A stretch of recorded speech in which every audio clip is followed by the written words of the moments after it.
So this is 6 packs of questions with my guy Lawerance. If you had to spend 1 year alone living in a remote cabin, what would you spend your time doing? Listen to music. You think so? Definitely. Yeah. Definitely. Merle Haggard and Beyonce And Beyonce and maybe some Destiny's Child. Destiny's Child. Right. Oh man, this one's going to be good.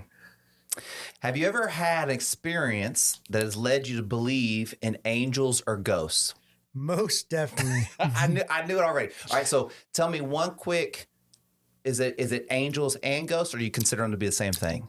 Yeah, they're the same. Okay, so tell me one quick angel ghost story. Angel?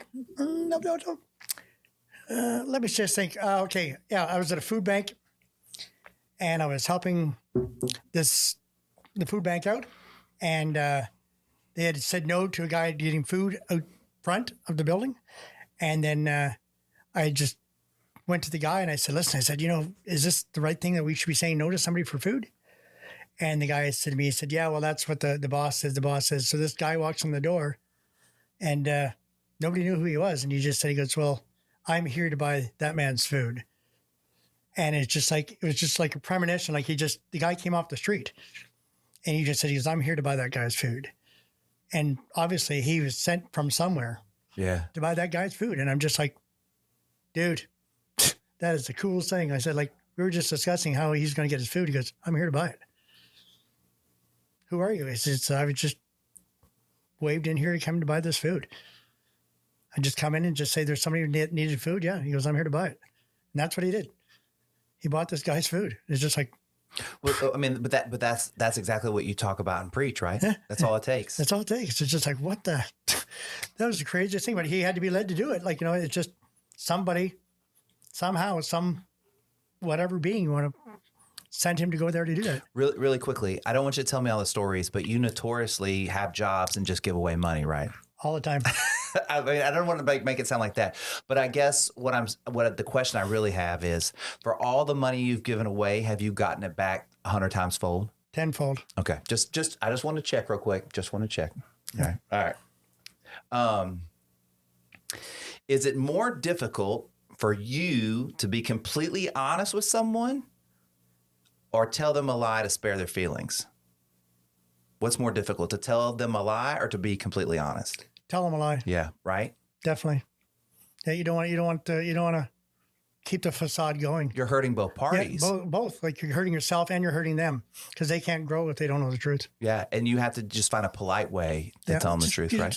Yeah, be nice about it, but sometimes they just need to hear it. Hey, it's like Roadhouse. It's like, it's time not to be nice. It's time not to be nice. When do we stop being nice? When I tell you it's time not to be nice.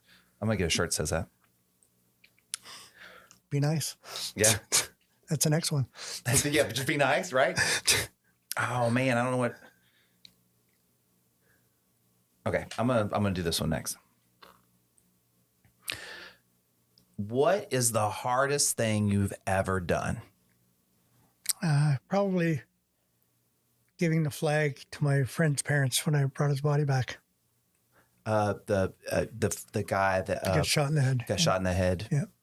And that was the first time in your military experience you saw someone die, I'm assuming, right? I had seen other people die, but nobody that was as close to that as me. Yeah. No, like, we went through battle school together, went to paratrooper school together. We'd already done 2 peacekeeping tours together. Y'all like brothers. We were roommates, so we were like, we've been together 5 years of already into my service. So we went there together. Yeah. And I took him back and gave the flag to his mom and dad, and had to explain to them it should have been me instead of him.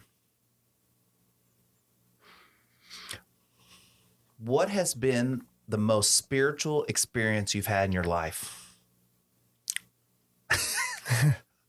Well, I had one real good one, and we went through that earlier, when I was brought back with the paddles after having a heart attack, like I said, in that little small Mormon town. And at that time, I was a much bigger guy. I did not even look like I should be there, as my appearance is very deceiving now, but I have full tattoos, I have a big chest tattoo and I have a big goatee. I had a big goatee at the time. And I asked this doctor, and I had said to him, I said, I asked him where he served his mission.